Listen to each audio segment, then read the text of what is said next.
guys, and welcome back to my channel. I am so glad to be back.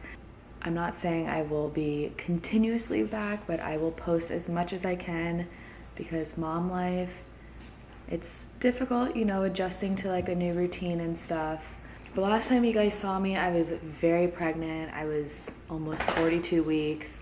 I had to get an induction. I've been induced. And now I have a 3-month-old, which is just mind-blowing to me.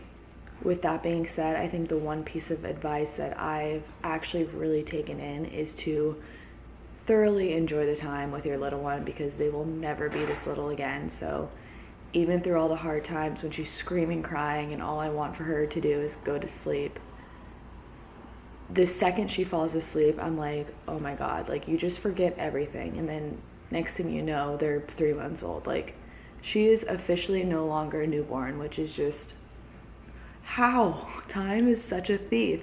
So this whole video isn't going to be about my birth story. I will save that for a completely different video. I will probably be my most vulnerable self in this video. I can tell you that. Please be kind. Right now she's napping. If you're wondering where she is, I will introduce her when she wakes up. But this is just going to be all about me updating you guys on the last 3 months and what went on month by month and whatnot. From this moment and from the time I gave birth to her, it's been so much fun, so monumental, such a blessing. Like, motherhood is seriously one of the best blessings I've ever received in my entire life. It was one of the greatest days, one of the hardest days, one of the most rewarding days. Just, it was amazing, and it's been amazing. So a little backstory that I actually never shared with you guys, and probably I think only shared with like a very few select people in my life. When we got pregnant with Lennon, we went to her 12-week appointment, and that's where they test the nucleal fold, like the back of the baby's neck, how thick it is, how thin it is, what, etc. It's supposed to be under 3 centimeters to consider like there's no abnormalities. It's above average, so we were a little concerned that she may have an abnormality. So the following steps we did is we did the blood work for the NIPT test, where they take your blood and they screen you to see if your baby possibly has an abnormality. My blood work came back low risk, so we're like, what do we do? Like, what's going on? Is she okay? From 12 weeks to probably 16 weeks was very, very stressful because I didn't know what to do. It wasn't talked about. I YouTubed everything. I Googled everything. I researched like, what does this mean? How's it gonna affect us? That was like a super stressful time for us, and obviously Googling doesn't help your problems in any way, shape, or form. Like, yes, it does sometimes, but anyways, we saw a maternal fetal medicine doctor, MFM doctor, where I continued the rest of my appointments with them, but also seeing my OB on the side as well, just to like follow up with him as what was going on with that whole situation. So I got so many ultrasounds. I don't know if you guys noticed how many ultrasounds I got. Like, I think I got one once a month, and then after second trimester, or whenever you go twice a week, I was getting one twice a week, or once every 2 weeks, and then it was like once every week. So I have a crap ton of ultrasounds of her, which I'm like so thankful for because it was so fun to see her, but also was stressful at the same time. When we saw the MFM doctor, he talked to us. I did more extra blood work that like really nitpicked at like other chromosome abnormalities. All of that came back low risk. Mitchell even did blood work as well to see if he had any chromosomes. I don't know, science is crazy. His came back low risk.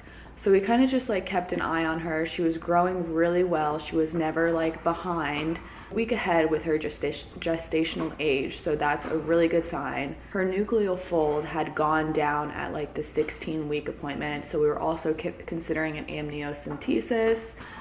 I wasn't up for it. I really did not want to do it, but the only thing that the only good thing that came from it is like we would have a definite answer. But the downfall of the amniocentesis is that it could cause a miscarriage, and I would feel super duper guilty if I did this and she was healthy, came healthy, and I potentially miscarried my baby. So I was really not on board with this. I really didn't want to do it. We had a really good MFM doctor. He was like, I don't think you should do it because everything is looking like everything is okay. And after that, everything kind of like got a little less stressful, but it was still like on the back burner that we thought until we literally gave birth to her that we would know. Anyways, apart from all that, so that leads me into month 1 from her. She came out, she was healthy, but when she came out, she had these like bumps on her lips, and they said, oh, it's just sucking blisters, like no need to worry about it. It'll eventually go away in like a month or so. After that, we kind of put that on the back burner as well, waiting for these little tiny bumps on her lips to go away. I was in the process of healing. We were both adapting to this new lifestyle. Since I ended up having to get a C-section, which I will explain in my birth story later on, the recovery was a lot harder than I anticipated and expected, but I recovered and healed really well. Having Lennon alongside with me and a very supportive husband, family, friends made a huge difference. As we adjusted to this new life, watching Lennon slowly grow, she slept a lot, ate a lot, pooped a lot.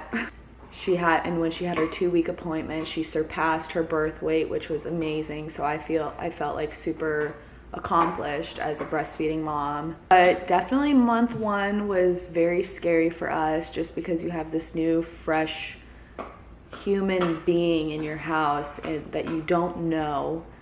You're learning them, you're trying to adjust to this new life, this new routine. You're, as a woman, as the mom who birthed her, you're trying to adapt. Your body's trying to go back to normal. The hormones are crazy, but it's just scary, like seeing her, because it's like, is she breathing okay? Is she sleeping okay? Like, what was that noise? Like, every little noise, I'm like, Google, and I'm just like, oh my God, you need to stay off Google.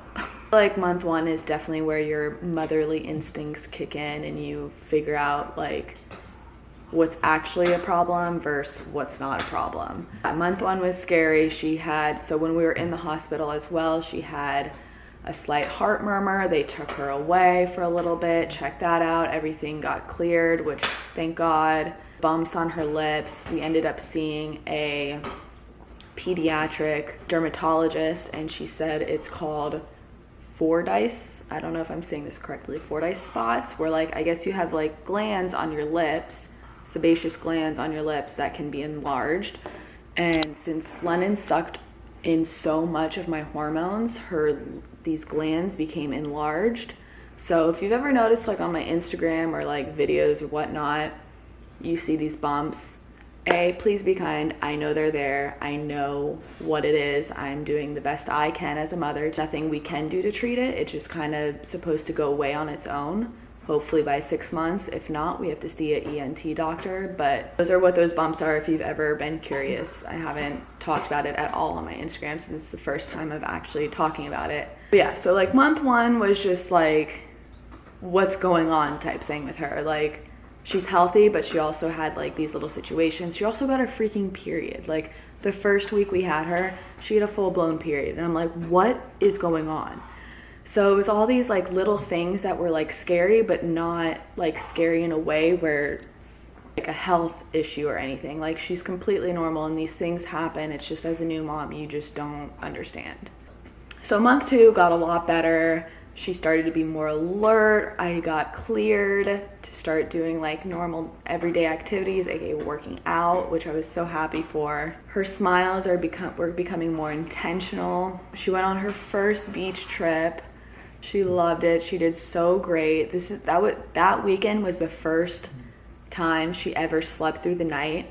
It was the first night we were there. She slept through the night, and I kept waking up like checking on her, and I'm like, what the heck? Like, it was crazy. It only happened that one time, but whatever. We started bringing her out a lot more, and obviously with caution and care, but I think it's really helped us with our sanity of just not being so cooped up in the house, but also like getting her out and exposed to the environment and adapting to like our lifestyle of like going out to eat at restaurants. So like if we go out to eat, we sit outside. But we're becoming a little more, you know, like sitting inside, but taking her to the grocery store with me. So we started like going out a little more and, you know, with caution. Mitchell did the sweetest thing in month 2. He surprised me and he asked Karen if she could come over, pick me up, take me out to lunch just to give me like a little break. So my thing is, that was like the greatest thing ever, and I will always remember that because I'm like, wow, he like thought of me and didn't ask me like, do you want to go to lunch? He just did it. So that's like my one piece of advice is, what I love about Mitchell as a dad is he just does it. He doesn't ask me like, hey, if Lennon's crying, he's not like, do you want me to go get her? He just goes and gets her. Like, don't ask me, just do it. So I love that, and I think that's a huge piece of advice for like the significant other that wants to help but doesn't know like what to do and doesn't want to like step on eggshells. Like, you are a parent as well. Don't expect like the mom to just do everything because she's the mom or he's the mom. Just do it. The significant other, the partner, whoever it may be, if dinner needs to be made, just start making dinner. Breakfast, lunch. If the baby needs a bath, just give the baby a bath. Like, just do it. That's my one piece of advice. So that leads us to month 3, which we are at right now, and it has been amazing. I think this month I've really seen her grow, which is sad and so happy at the same time. Like, I could literally cry because it's so beautiful. I told you that I'm gonna be my most vulnerable self. It's just been such a pivotal moment where I'm like, I hold her when I'm feeding her and I'm like, oh my God, you're getting so big. Her personality is poking through. She's starting to like talk a lot more and like not think I was gonna cry. First Thanksgiving, my nephew was holding her and he was so gentle and kind to her, so sweet. Like, just those moments just really like I soak in. And I feel like now like she notices Mitchell as like her dad. I don't know, I'm just saying I think she does. So we're just gonna go with it. But she'll like, Mitchell will come up to her and she'll like kind of have a blank face like studying him, and as soon as she realizes it's him, she lights up, and it is the freaking cutest thing I've ever seen in my entire world. My uterus explodes. I want 10 more kids. Like, oh my God, it is so cute. Month 3 has been amazing. Having her has just been the cherry topper to life, creating this family. I can't wait to create more children. Honestly, like, I want them ASAP. Definitely will be trying when I feel like I'm completely 100% healed. Get my birth story out to you guys here shortly. Just be patient with me, and that's all I asked. Lennon still hasn't woken up, so on the next clip I'll introduce you to her. Everybody meet Miss Lennon. Say hi. Say hello. Hi. This is your first vlog appearance. Say hi, YouTube family. Lennon. Can you give me smiles? Yay! Yay! Good girl.